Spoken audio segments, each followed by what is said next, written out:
Chapitre 210. Jésus parle à Emmaüs de la montagne.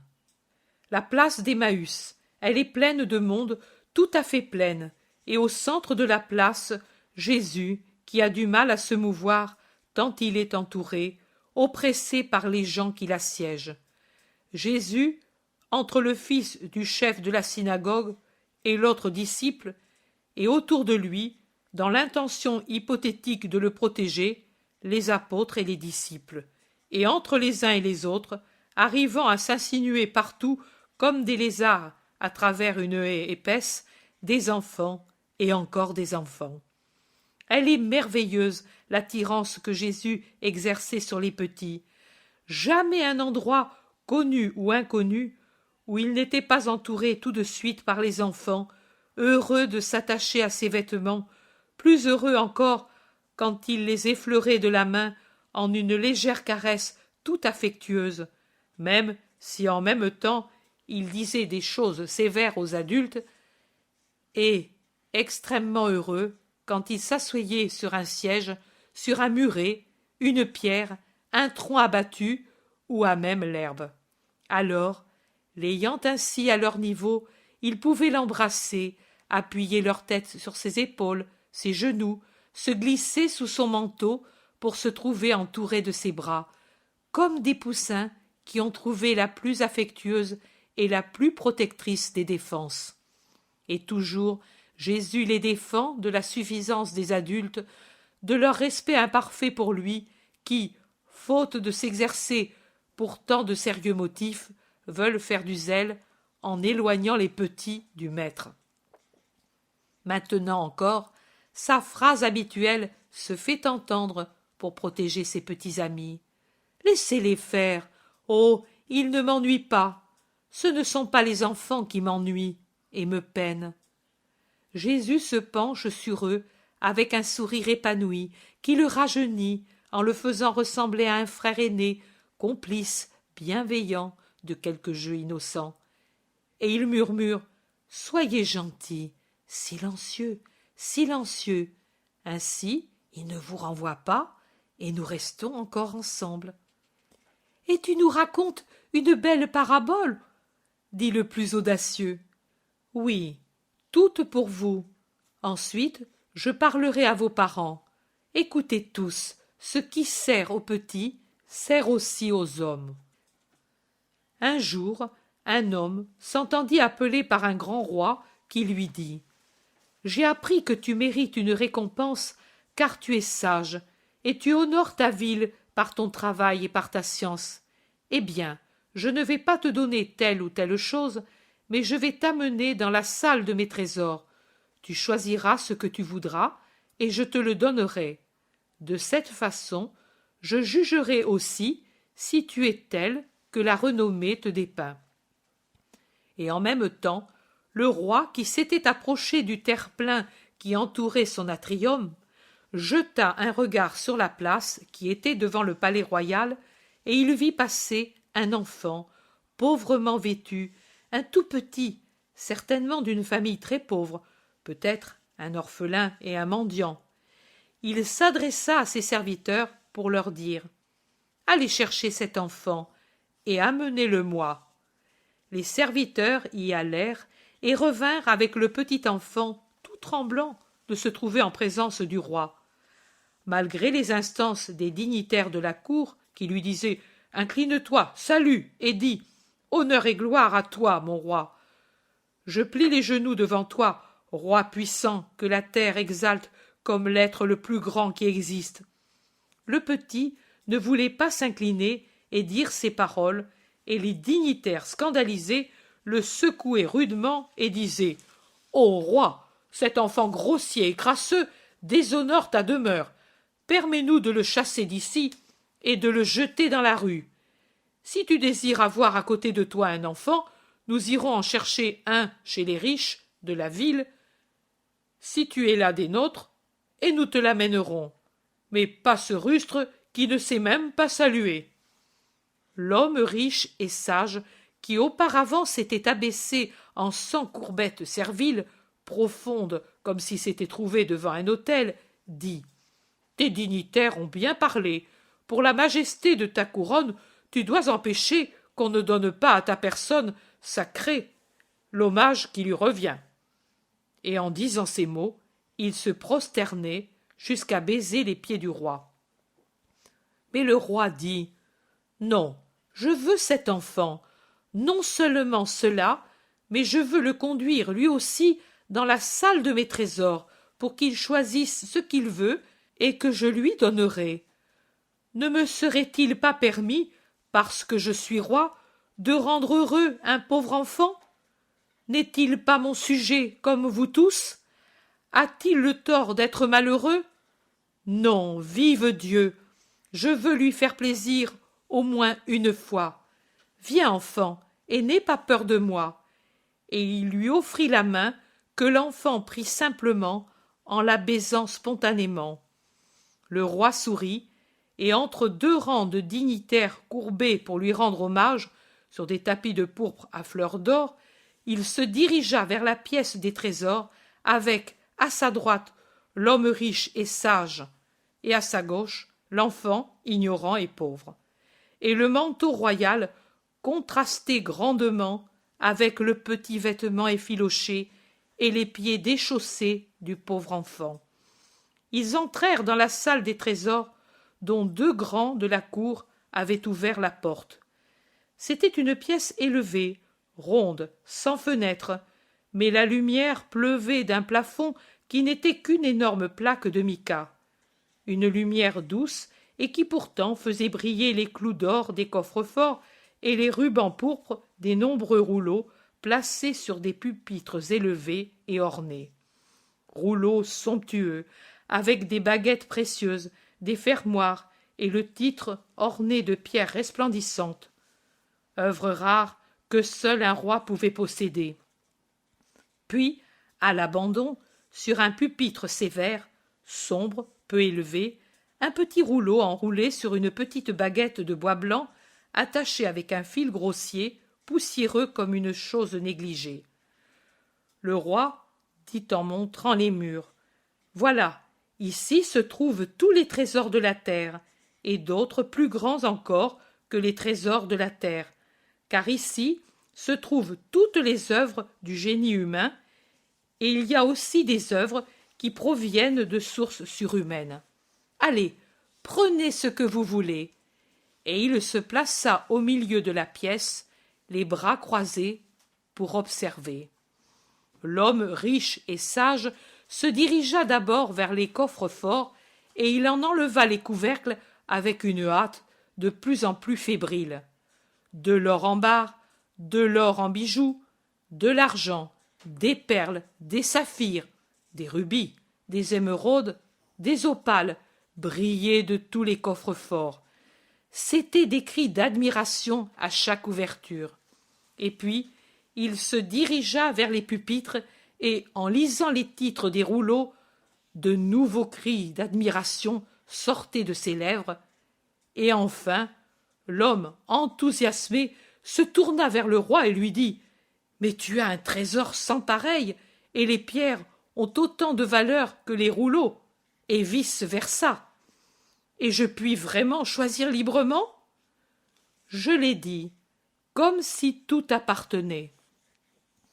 L'homme se jeta le visage contre le sol en disant « Je t'adore, ô grand roi !» Et il se leva en courant d'abord vers les coffres, puis vers les pupitres, en prenant des uns et des autres ce qu'il voyait de meilleur.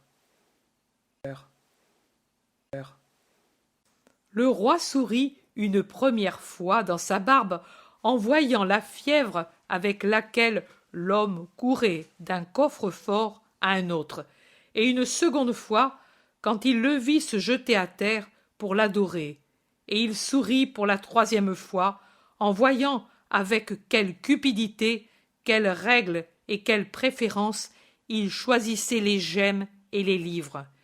Il se tourna vers l'enfant qui était resté à son côté pour lui dire « Et toi, tu ne vas pas choisir les belles pierres et les rouleaux de valeur ?» L'enfant secoua la tête pour dire non. « Et pourquoi ? » « Parce que pour les rouleaux, je ne sais pas lire, et pour les pierres, je n'en connais pas la valeur. Pour moi, ce sont des cailloux et rien de plus. Mais elles te rendraient riche. Je n'ai pas de père, ni de mère, ni de frère.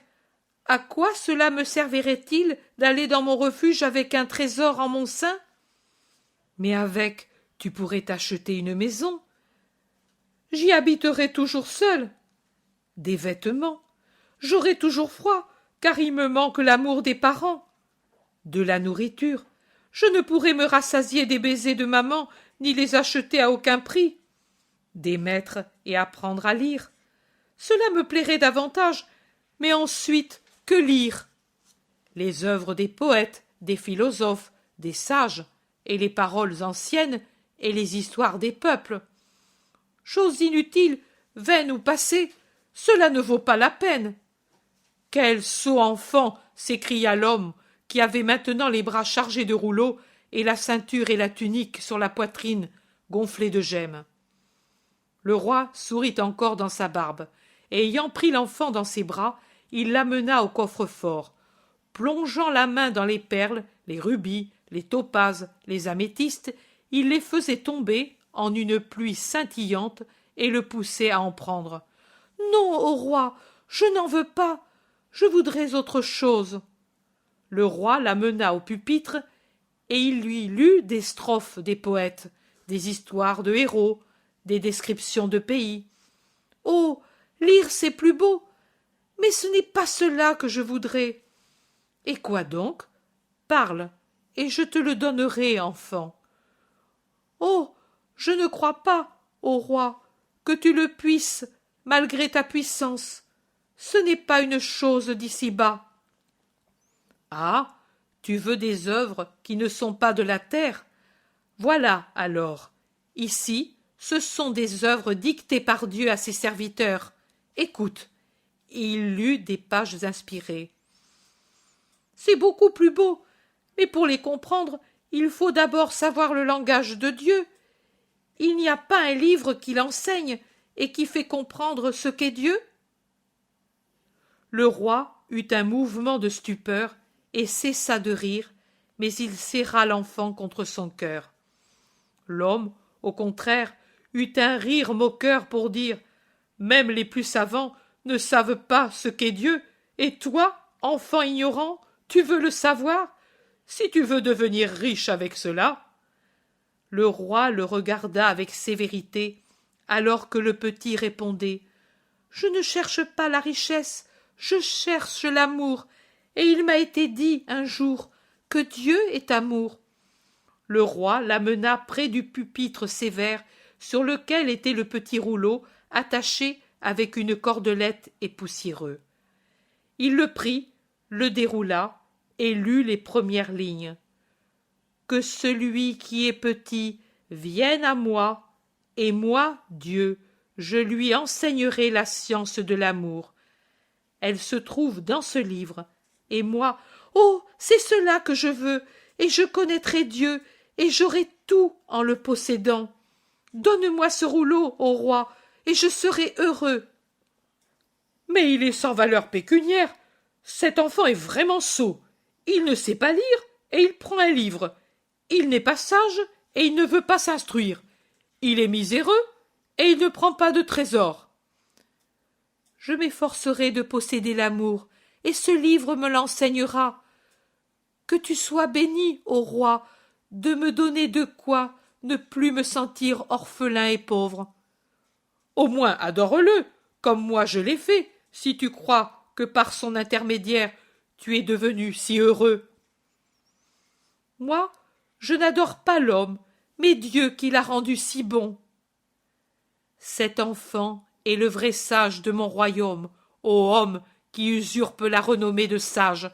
L'orgueil et l'avidité t'ont rendu ivre au point de présenter l'adoration à la créature au lieu de l'offrir au Créateur, et cela parce que la créature te donnait des pierres et des œuvres humaines, et tu n'as pas réfléchi que tu as les gemmes, et que moi je les ai eues parce que Dieu les a créées, et que tu as les rouleaux rares où se trouve la pensée de l'homme, parce que Dieu a donné à l'homme l'intelligence. Ce petit qui a faim et froid, qui est seul, qui a été frappé par toutes les douleurs, qui serait excusé et excusable s'il devenait ivre devant les richesses.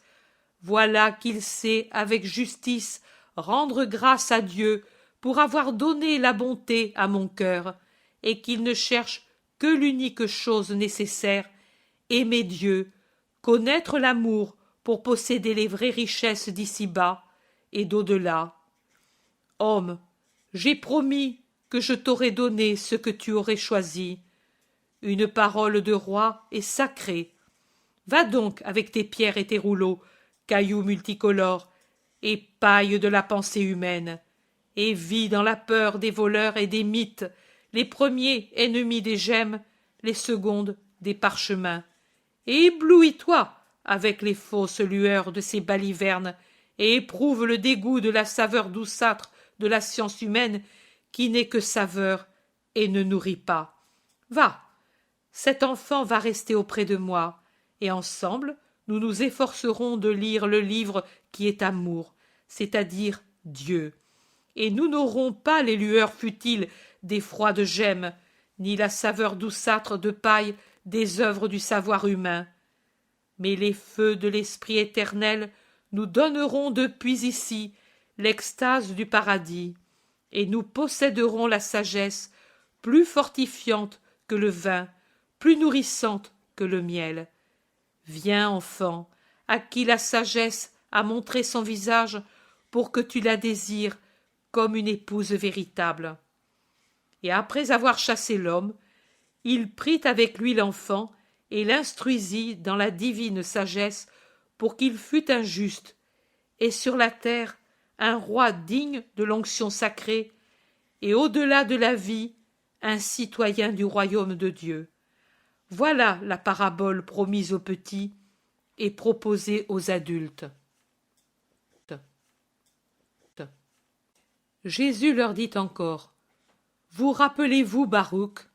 Il dit: Pour quel motif, ô Israël, es-tu dans une terre ennemie? Vieillis-tu dans un pays étranger? As-tu été contaminé parmi les morts et compté au nombre de ceux qui descendent dans l'abîme? Et il répond: C'est que tu as abandonné la source de la sagesse. Si tu avais marché sur le chemin de Dieu, tu aurais vécu longuement, en paix et pour toujours.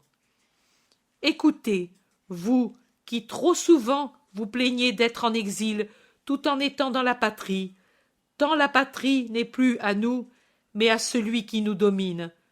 Vous vous en plaignez, et vous ne savez pas que par rapport à ce qui vous attend dans l'avenir, c'est une goutte de Posca par rapport à la coupe enivrante que l'on donne aux condamnés, et qui, vous le savez, est plus amère que toute autre boisson. Le peuple de Dieu souffre parce qu'il a abandonné la sagesse. Comment pouvez-vous posséder la prudence, la force, l'intelligence? Comment pouvez-vous seulement savoir où elle se trouve pour savoir en conséquence les choses de moindre importance si vous ne vous abreuvez plus aux sources de la sagesse? Son royaume n'est pas de cette terre, mais la miséricorde de Dieu en accorde la source. Elle est en Dieu, elle est Dieu lui-même. Mais Dieu ouvre son sein pour qu'elle descende vers vous. Eh bien, est-ce qu'Israël, qui a ou a eu, et croit encore avoir, avec le sot orgueil des prodigues qu'ils ont perdus, et qui se croient encore riches, et exigent l'obéissance en se croyant tels, alors qu'ils ne reçoivent que la compassion ou la raillerie? Israël, qui a ou a eu richesse, conquête, honneur, possède-t-il l'unique trésor? Non, et il perd même le reste, car celui qui perd la sagesse perd la possibilité d'être grand. D'erreur en erreur, il tombe, celui qui ne possède pas la sagesse. Et Israël connaît beaucoup de choses, trop même, mais il ne connaît plus la sagesse. Baruch dit avec raison. Les jeunes gens de ce peuple ont vu la lumière, ont habité sur la terre, mais ils n'ont pas connu le chemin de la sagesse, ni ses sentiers, et leurs enfants ne l'ont pas accueillie, et elle s'en est allée loin d'eux. Loin d'eux, les enfants ne l'ont pas accueillie. Parole prophétique. Moi, je suis la sagesse qui vous parle, et les trois quarts d'Israël ne m'accueillent pas. Et la sagesse s'éloigne, et s'éloignera davantage pour les laisser seuls.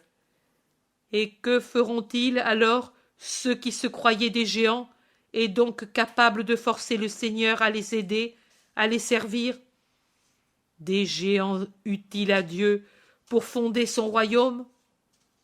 Non, moi je le dis avec Baruch, pour fonder le vrai royaume de Dieu, Dieu ne choisira pas ses orgueilleux, et il les laissera périr dans leurs sottises, loin de ses sentiers, car pour monter au ciel par l'esprit et comprendre les leçons de la sagesse, il faut un esprit humble, obéissant et surtout tout amour, puisque la sagesse parle son langage, c'est-à-dire parle le langage de l'amour, étant elle-même l'amour. Pour connaître ces sentiers, il faut un regard limpide et humble, dégagé de la triple concupiscence. Pour posséder la sagesse, il faut l'acheter avec de la monnaie vivante, les vertus. Cela, Israël ne l'avait pas, et je suis venu pour expliquer la sagesse, pour vous conduire à son chemin, pour semer dans vos cœurs les vertus. Car je connais tout, et je sais tout, et je suis venu l'enseigner à Jacob mon serviteur, et à Israël mon bien-aimé. Je suis venu sur la terre pour converser avec les hommes, moi, parole du Père, pour prendre par la main les enfants de l'homme. Moi, fils de Dieu et de l'homme. Moi, le chemin de la vie. Je suis venu pour vous introduire dans la salle des trésors éternels. Moi, à qui tout a été donné par mon Père. Je suis venu, moi, l'amant éternel, pour prendre mon épouse, l'humanité, que je veux élever à mon trône, et ma chambre nuptiale, pour qu'elle soit avec moi dans le ciel, et pour l'introduire dans le cellier des vins, pour qu'elle s'enivre de la vraie vigne de laquelle les sarments tirent la vie. Mais Israël, c'est l'épouse paresseuse, et elle ne se lève pas du lit pour ouvrir à celui qui est venu. Et l'époux s'en va. Il passera. Il va passer. Et ensuite, Israël le cherchera en vain. Et il trouvera non pas la miséricordieuse charité de son Sauveur, mais les chars de guerre de ceux qui la domineront, et il sera écrasé en perdant son orgueil et sa vie, après avoir voulu écraser jusqu'à la miséricordieuse volonté de Dieu. Ô Israël, Israël, qui perd la vraie vie pour conserver une mensongère illusion de puissance. Ô Israël, qui croit te sauver et veut te sauver par des voies qui ne sont pas celles de la sagesse, et qui te perd en te vendant au mensonge et au crime. Israël, naufragé, qui ne t'attache pas à la solide amarre que l'on te jette pour te sauver, mais au reste de ton passé brisé, et la tempête te porte ailleurs, au large, sur une mer effrayante et sans lumière. Ô Israël, à quoi te sert-il de sauver ta vie, ou de présumer que tu la sauves pour 1 heure, 1 an, 10 ans, 2, 3 fois 10 ans, au prix d'un crime, et pour périr ensuite éternellement? La vie, la gloire, la puissance, que sont-elles?